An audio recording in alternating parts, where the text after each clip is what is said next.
What's going on, guys? Welcome to Inside the Horseshoe Podcast. My name is Matt, and the Indianapolis Colts unfortunately lost their first preseason game to the Buffalo Bills, 23-19. So, in today's video, I wanted to talk about some of the players that stood out in this game. But before I do that, if you're new, if you haven't already, I would greatly appreciate if you would click that subscribe button. Also, click the bell icon so you're notified when I upload a video or when I go live. If you like this video, smack that like button. Leave your thoughts in the comments down below. If there's a player that stood out to you that I did not mention, let me know in the comments down below because I am curious to know who stood out to you guys. And if you have a Twitter, make sure you follow me on Twitter at horseshoe_pod. There is a link in the description down below. So in today's preseason game, there was some good, but there also was some bad. And honestly, that was to be expected in this game. You know, it wasn't going to be perfect. It is a preseason game after all. We should never overreact to a preseason game or a player's performance in a preseason game because at the end of the day, they're not going at full speed 100%. They're going more, like I said, at like 80%. So don't ever look at one preseason game and say, yep, that defines a player. That defines them and who they are and how good they are. So let's never overreact no matter who the player is or what team that player plays on. Don't overreact. So with that being said, let's get into some of the players that stood out to me. First one is Daryl Baker Jr. So Daryl Baker Jr. is somebody that has been having a really nice training camp so far, been playing really well in training camp, and really has been making a name for himself and entering himself into the conversation of who is going to make the 53-man roster when it comes to the corners. And I thought Daryl Baker Jr. did a good job today. I was really happy with what I saw. He did a good job with coverage. He made it really tough for other receivers to catch the football when he's covering them. I liked what I saw. And honestly, I do think he's going to make the 53-man roster. And it just really makes me happy that we have a lot of potential with our younger corners. And I think there's a lot of potential that this secondary unit could become really, really good. So, yeah, I was really happy with Daryl Baker Jr. He stood out to me. Another player that stood out to me on the offense is Deon Jackson.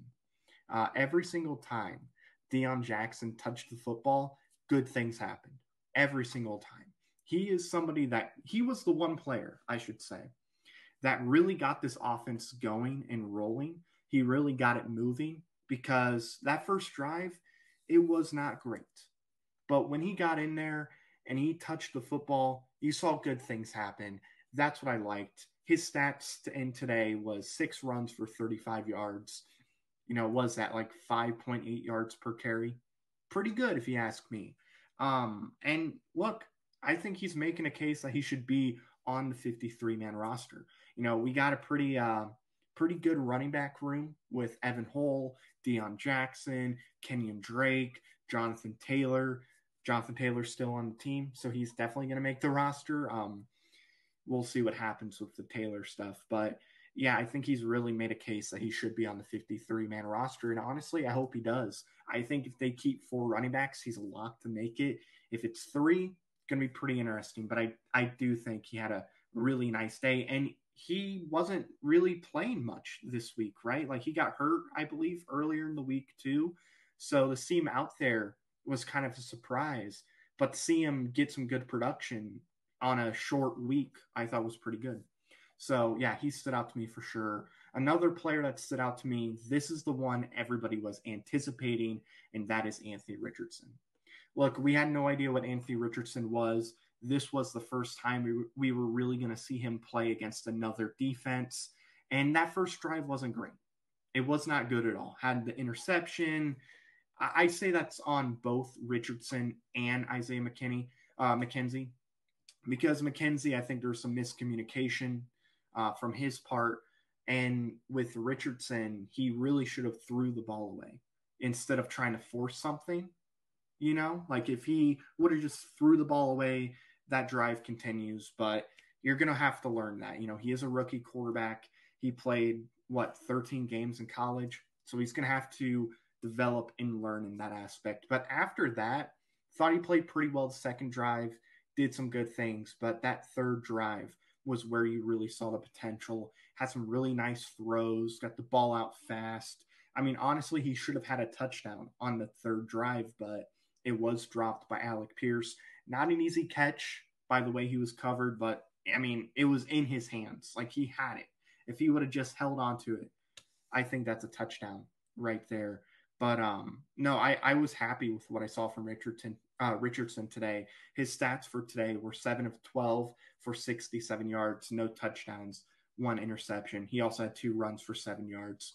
I like what I saw from him. I'm really excited to see what he does next week. So Richardson had to be somebody that stood out to me. Really was happy with his performance.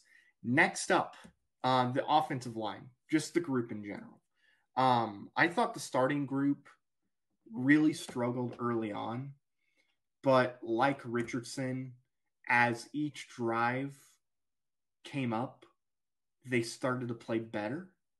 Not everybody was great with the starters for any of the drives, but I thought that there was improvement as the quarter was going on. So that was good, but as a whole, the entire group, whether it was the first team, second team, third team, just struggled, especially the second and third team.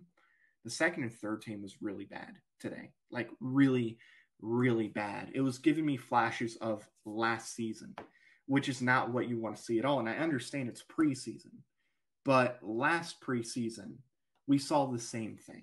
The offensive line really, really struggled. The Bills' defensive line, while really good, was just dominating them. And you don't want to see that from your offensive line. You don't. So hopefully they can improve as the offseason continues. And hopefully by the time we get to the regular season, whether it's Minshew, whether it's Richardson, the offensive line can protect our quarterbacks. I think that's going to be very important. So hopefully they can get better. But yeah, the depth really needs work, I would say. I think it's going to definitely need work. Next up is Evan Hull. He also stood out to me. Again, struggled on that first drive, but I thought as the game progressed, he played pretty good. Thought he had a solid day. 15 yards on 7 carries, which isn't great, but again, he was not doing much on that first drive, and I think that's where his numbers were really inflated. After that first drive, it was definitely better, for sure. I thought he definitely improved after that first drive, but yeah, I see the potential. I think he could potentially become a pretty nice number 2 running back on this team. I like what I saw from him for the most part, but yeah, did struggle early on, but improved as the game progressed, which is, like other players on this team. Next up, Josh Downs. I really liked what I saw from Josh Downs. I really did. I think he's going to be a really good player for this team. Had some good routes, some good catches. You could see that speed that he has, that burst of speed, which is something this team really does need with the receivers. It sounds like he could be our Paris Campbell, but better, just with that speed. I really liked what I saw from Josh Downs today. Did some good things. And I'm really excited to see what he does against the Bears next Saturday. When protected, Gardner Minshew played quite well. Did not throw a single incompletion. Made some good decisions. Made some good throws. I'm confident that if Gardner Minshew is the starter in week 1, Gardner Minshew is going to play good football, which is what we want to see. Like I said, I think Gardner Minshew did a good job today. Not a single incompletion. You love to see that. I would assume he's going to start next game, if I had to guess. So I'm really curious to see how he plays with the ones against the Bears ones. That is something I'm very curious about. But yeah, overall, Minshew, good day for Minshew. Darius Rush, I liked what I saw from him too. It just adds more confidence for me anyway when it comes to the young guys in the secondary. Had that pick six, which was quite good too. Wasn't perfect though. He did get beat for a touchdown in the fourth quarter. I believe it was Desmond Patman for Colt. Desmond Patman beat him, but it's going to happen to rookie corners. It's something they're going to have to learn from and improve on. But yeah, outside of that, I thought Darius Rush had a good day today. Did a good job in coverage, has good hands, does a good job reacting when the ball is heading his direction. Yeah, he's one of those guys, again, that has a lot of potential, could be very, very good. So, yeah, I'm very excited to see what else he can do, too. And then the last player I wanted to mention that was a standout to me is Henry Black. I thought Henry Black had a good day today. He seemed to be involved quite a bit on a lot of tackles, had a big hit that caused that fumble, I believe, in the fourth quarter. If not, it was like late third quarter. Big hit from Henry Black. Had another big hit earlier in the game, too. I think Henry Black is going to be a good depth piece for this team. I think he's going to be a guy that you could plug in occasionally, and he'll do some good things for you. He's somebody that's not afraid to get involved, which is what you want to see from your defensive players. So, yeah, I was really happy with Henry Black, and I'm very, very, very excited to see how he progresses and how he continues to develop. But that is going to do it, guys. Those are the players that stood out to me. I'm going to go, guys. Thank you very much for watching this video. If you're new, if you haven't already, I would greatly appreciate if you click that subscribe button. Also, click the bell icon. That way you're notified when I upload a video or when I go live. If you like the video, smack the like button. Leave your thoughts in the comments down below. Again, if there's a player that stood out to you that I did not mention, let me know in the comments down below. I'd be very curious to know. And if you have a Twitter, make sure you follow me on Twitter at horseshoe_pod. There's a link in the description down below. Thank you very much for watching. I've been Matt, Bleed Blue, and we'll see you next time. Bye-bye. Thank you very much for watching this video. If you like it, make sure you watch one of these other two videos. They're cool. Also, if you're new, please click the subscribe button as well as the bell icon. I greatly appreciate your support.